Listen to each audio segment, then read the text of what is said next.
fellow bookworms to Tibra's Den. My name is Whitney, and today we have another series Saturday. We are going to be talking about the 10th book in the Dresden File series, Small Favor, which of course is by Jim Butcher. So, really excited to talk about this book.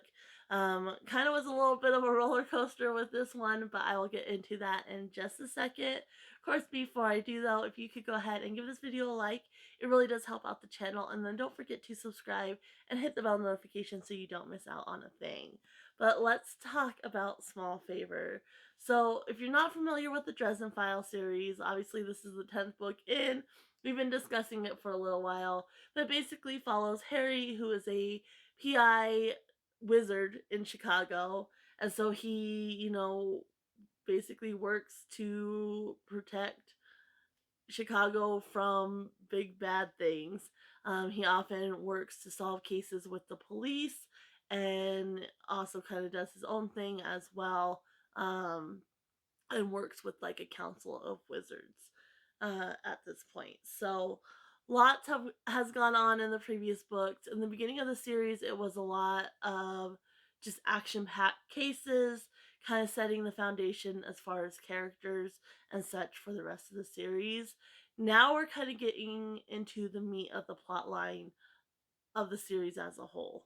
And I have to say, the beginning half of this book kind of reminded me of the earlier books in the series, and I just really didn't enjoy it all that much. And I was thinking, here we go.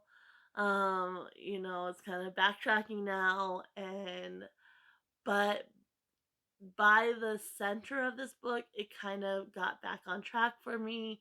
We saw some players, that we haven't seen in a while, which is great. I always enjoy that. And we also had that fairy aspect there again as well, which I always really, really enjoy the books that kind of revolve around the fairies and kind of their own internal struggle. This book, we saw how the fairies conflict because you have summer court and winter court, and so the queen, those courts are always battling, essentially, trying to maintain a balance between the two. And in this one, like I said in the beginning, it was kind of like slow, but at the same time, just action kind of for the sake of action. And I was thinking, this isn't going to be as enjoyable as it has been. But by the center, like I said, we got to see how the fairy politics kind of are part of the overall plot line as a whole as well. So it really is still kind of setting you up for the series plot line, which I appreciate.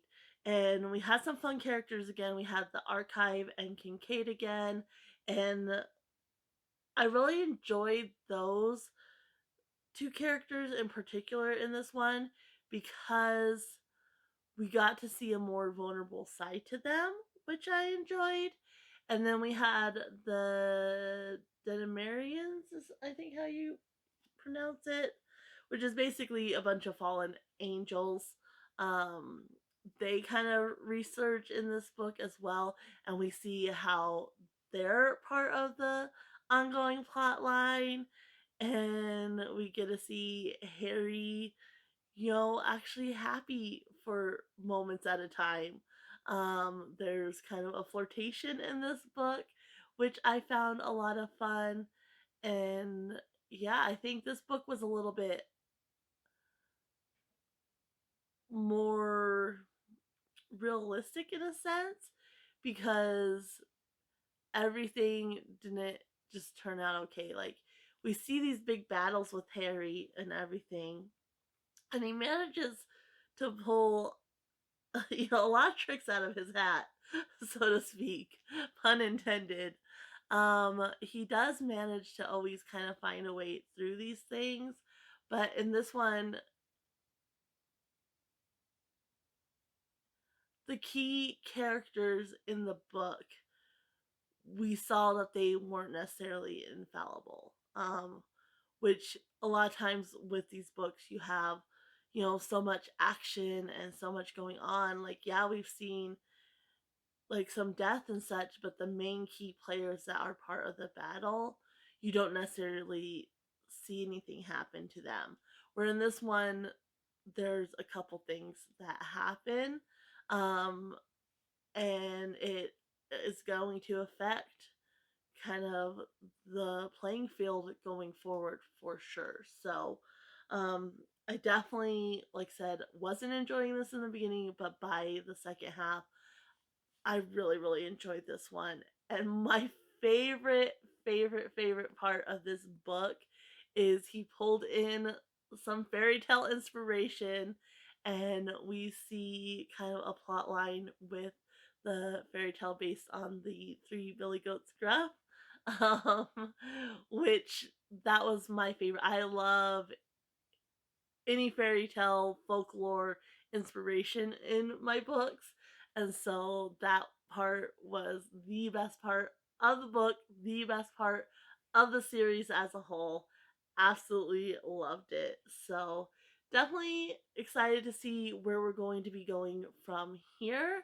Um, Going to try to read two more in the month of June and see what we can do because like I said, I'm really excited to continue and finish the series. I definitely want to finish it this year. If I can do two a month and finish it, before the end of the year, that would be great. I think I have 7 more books minus the two like anthology short stories, kind of companion novels that go with it, which I'm actually missing one. I only have one of those. I need to get the other one. And I might go ahead and read those after I complete the series, but those are kind of low on my list of priorities. But yeah, really did enjoy this one. Like I said, it's definitely setting us up. And the series plot is still moving. It is still moving slowly though, but we're getting closer and closer. So really excited for that.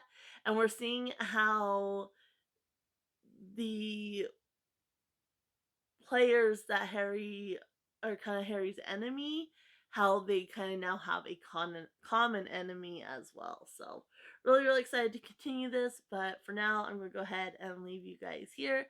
Happy reading, everyone. Bye.